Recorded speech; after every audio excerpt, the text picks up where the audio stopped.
Hello, welcome to the Augmentation of Man with Kent and Renee Miller.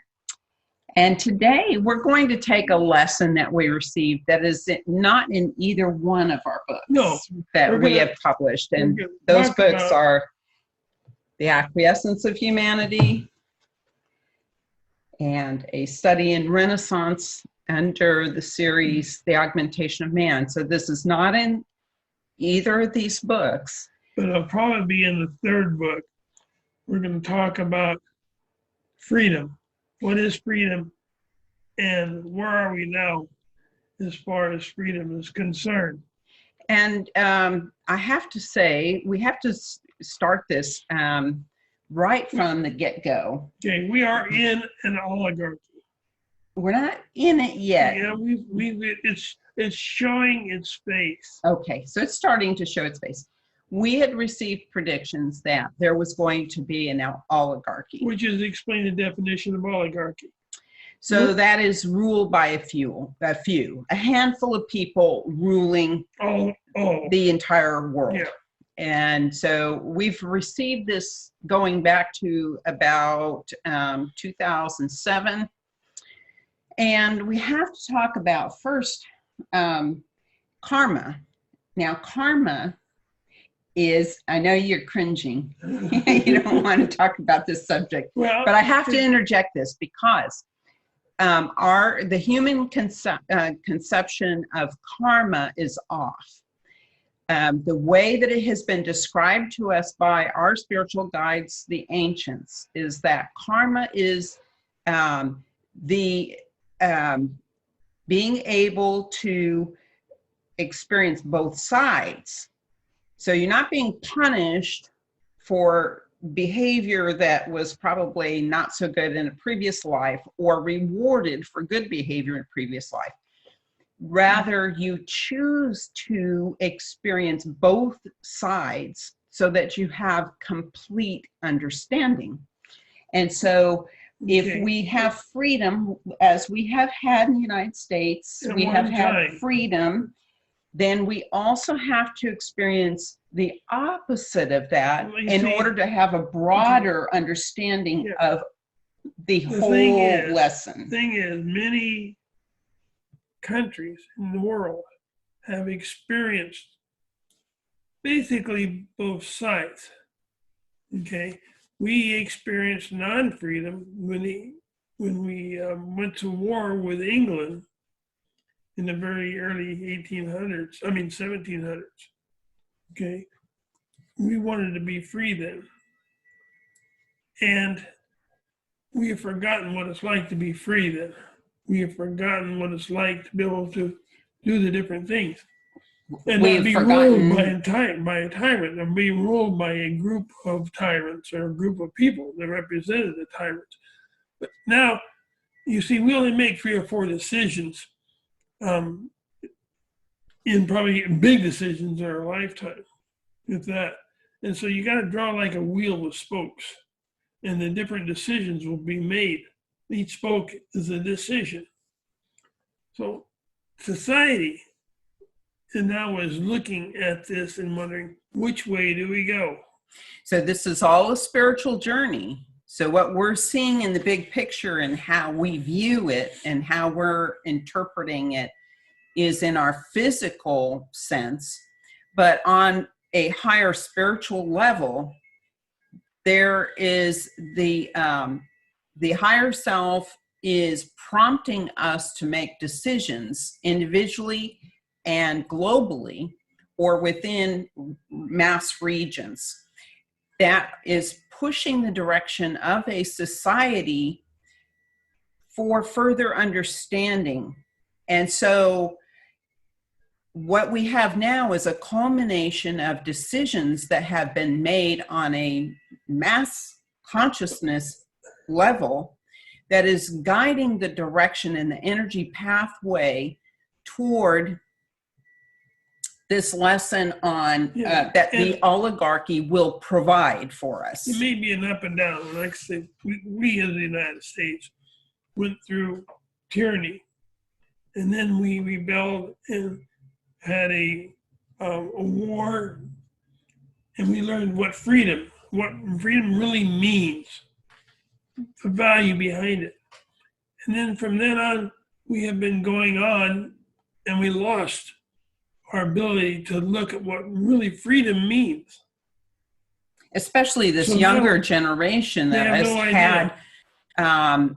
been blessed with, I don't know if you want to call it blessed, but with material wealth and the freedom to be able to come and go and do things No, but see, that you want to see, do. that's not So freedom. right. So we're going to get to the crux of this lesson is not about our current interpretation of what freedom means. Because freedom, the interpretation of freedom has been changed to fit society's definition, and society has not learned.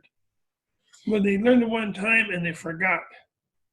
So society decides on a direction because they have something to learn. And maybe not everybody has to learn that lesson, but the majority will direct the energy flow for that lesson. So everyone within that society has to go through that lesson with them. And the thing is, freedom, if you think, well, having material goods is freedom, it's not really free because you're tied to those material things. You're buying what you want, not what you need. And you have to take care of it. And that holds you down.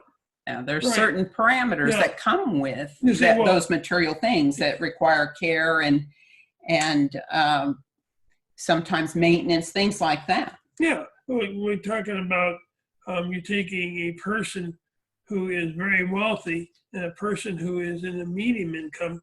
Which one has more freedom? It depends on how you look at that wealthy person, because they have a yacht, they can go wherever they want, or they can buy whatever they want. Is that freedom?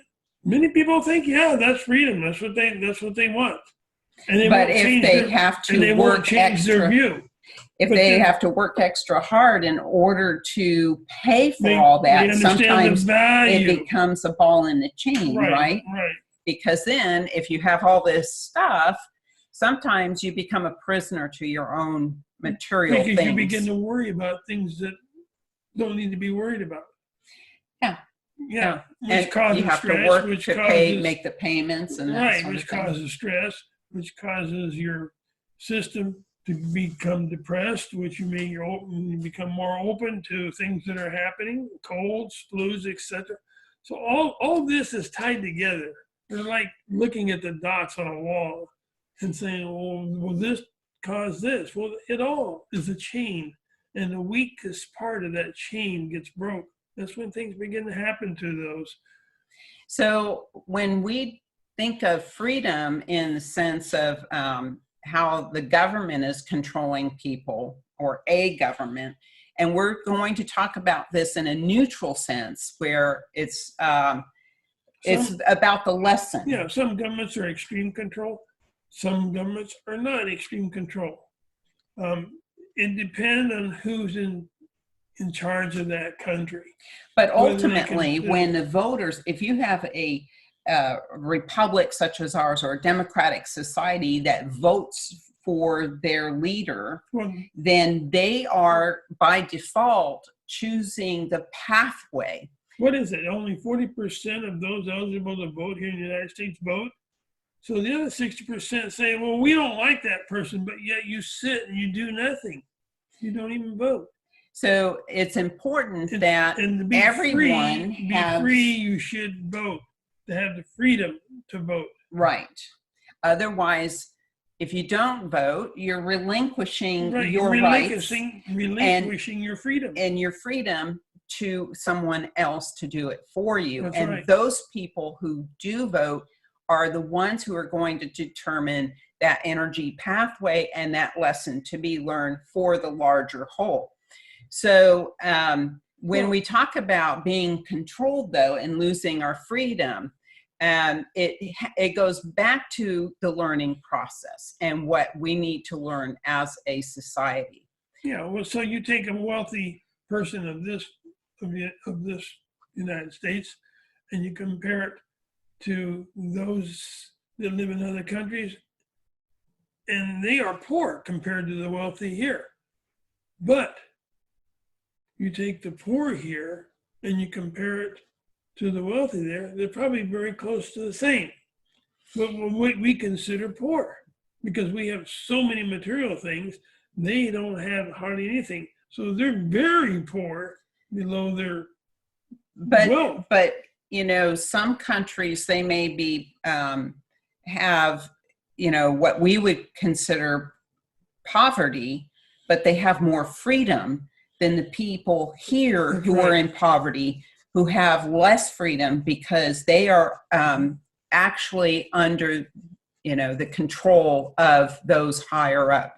Which are prey, those that are prey. So, yeah, so this goes into the predator and the prey. And so that has also a lesson in itself too. So if we take people who are living out, like say, in very rural areas with wild animals, such as like in Africa, they have to deal with predatory animals. And yet people here in, say, the United States. You got predatory humans in those areas too. Right, yeah. They want to control those people, so they're predators also. But here in the United States, you have people who are living in, say, Detroit, Chicago, and they are any big city, and you have the predator and the prey. You have those who are being stalked or taken advantage of, and you have the one who is the predator. The humans preying on humans. We don't have to worry about lions here so much in the United States, but you have predators preying on those, on the prey.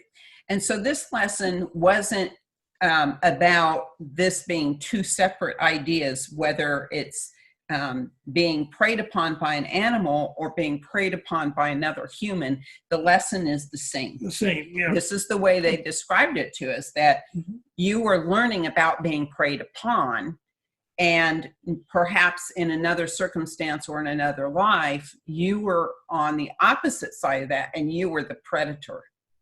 Yeah. So in that, you're learning about the larger picture, which includes both sides.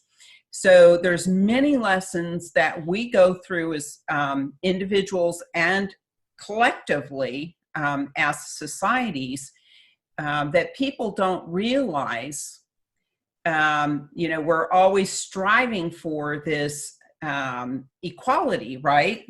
But it's not necessarily, in the past at least, has not necessarily meant to be an equal society, because there were all these different lessons that we had to work on to get us to a certain pivotal point where things shift, which is going to be with this next learning cycle. Yeah, and this learning cycle is going to be difficult for most.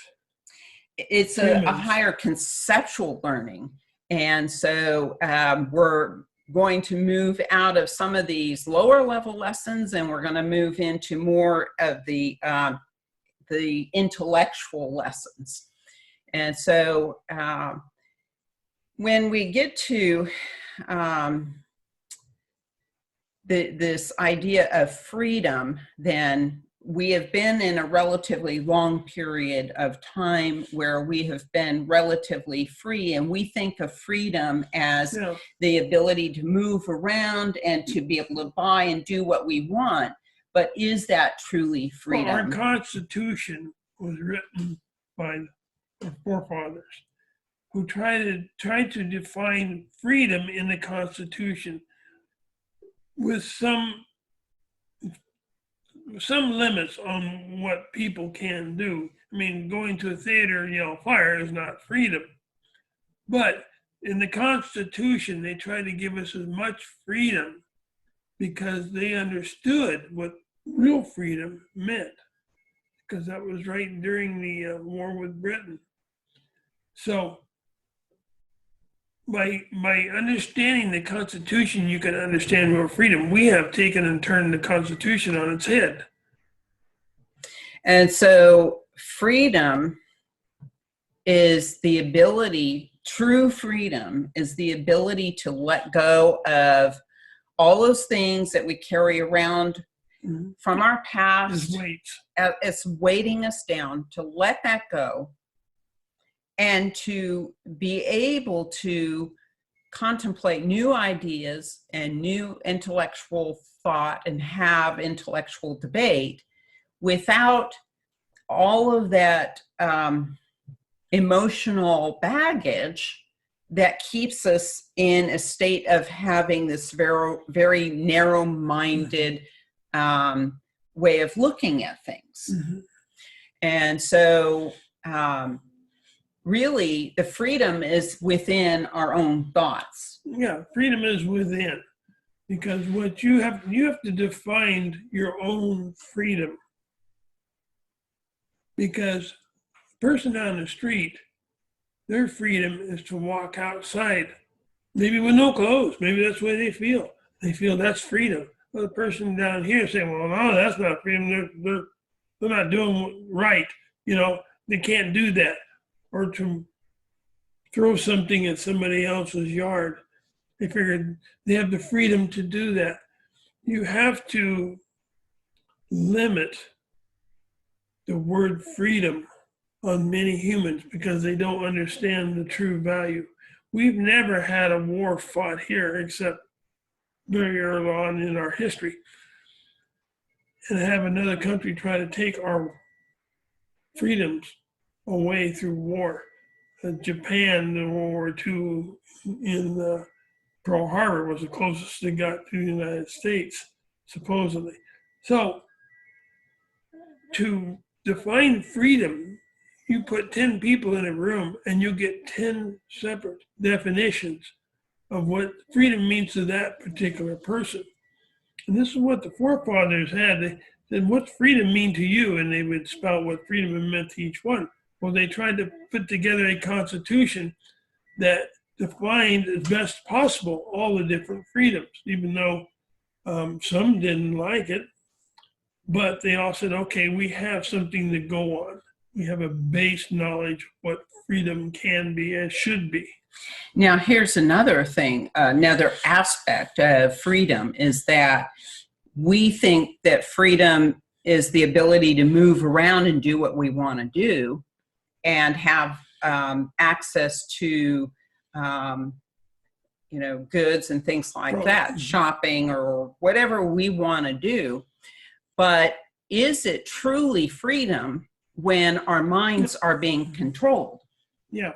So here we have had this physical freedom, but yet our minds and our thinking has been controlled by outside sources. And that keeps you from learning. When somebody else controls your thoughts or your mind, that keeps you from learning what true freedom is.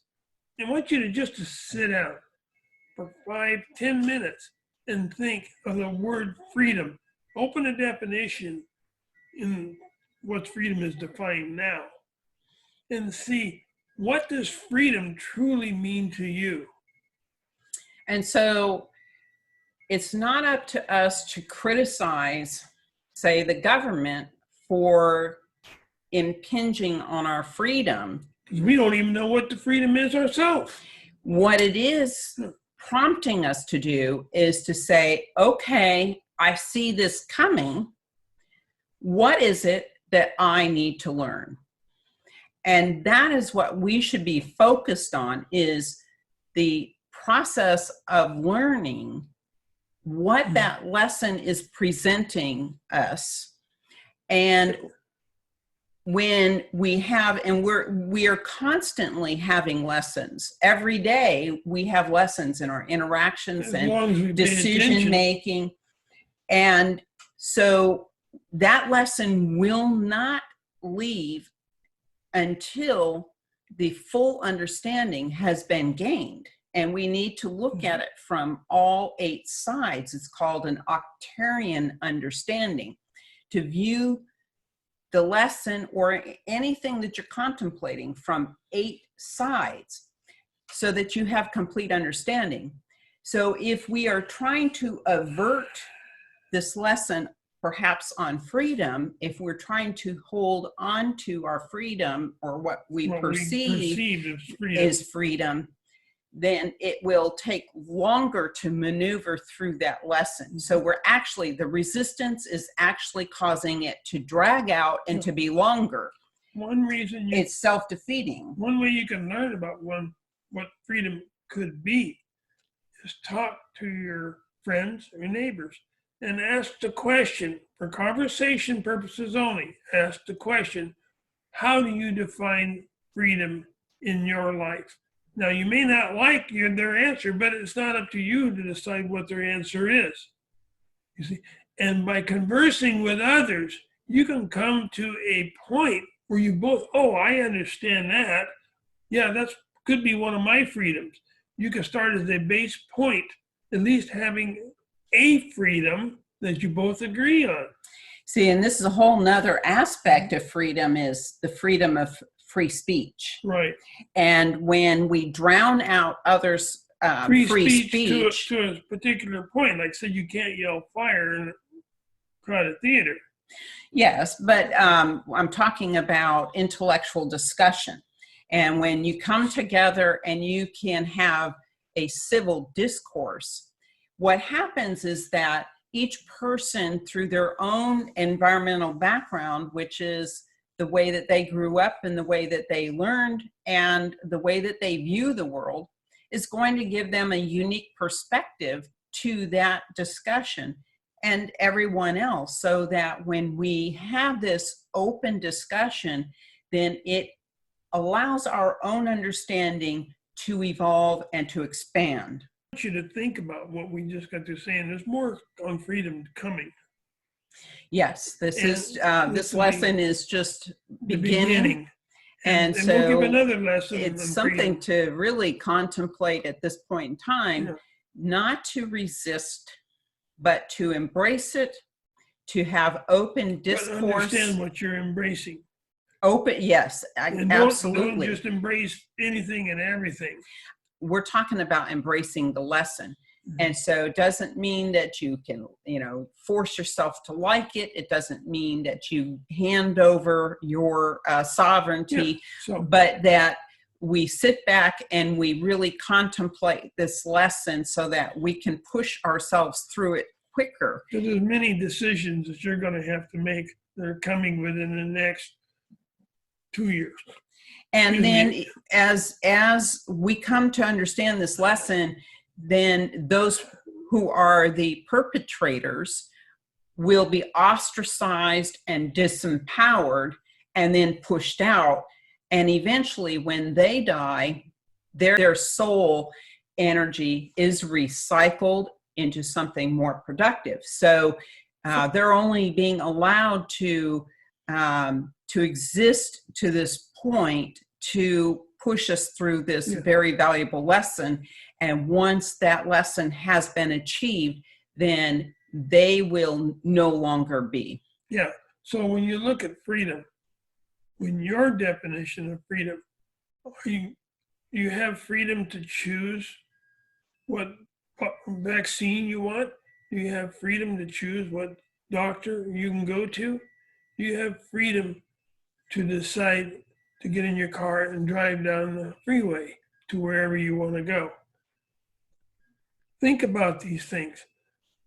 Do not let governments or other people dissuade you on your beginning decisions in your life.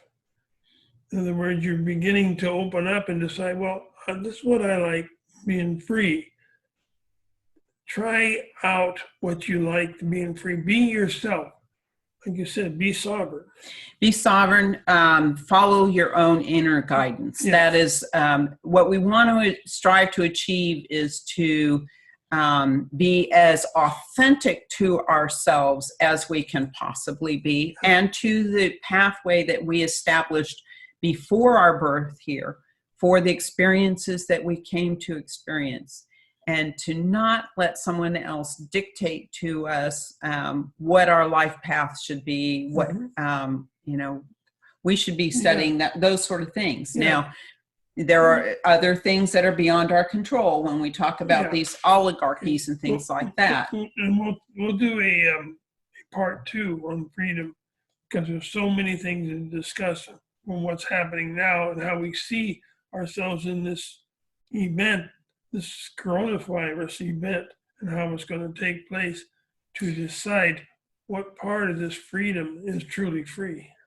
And I want to say that part of that lesson in freedom is also looking at how you want to look at the pathway that was generated that came to this point in time.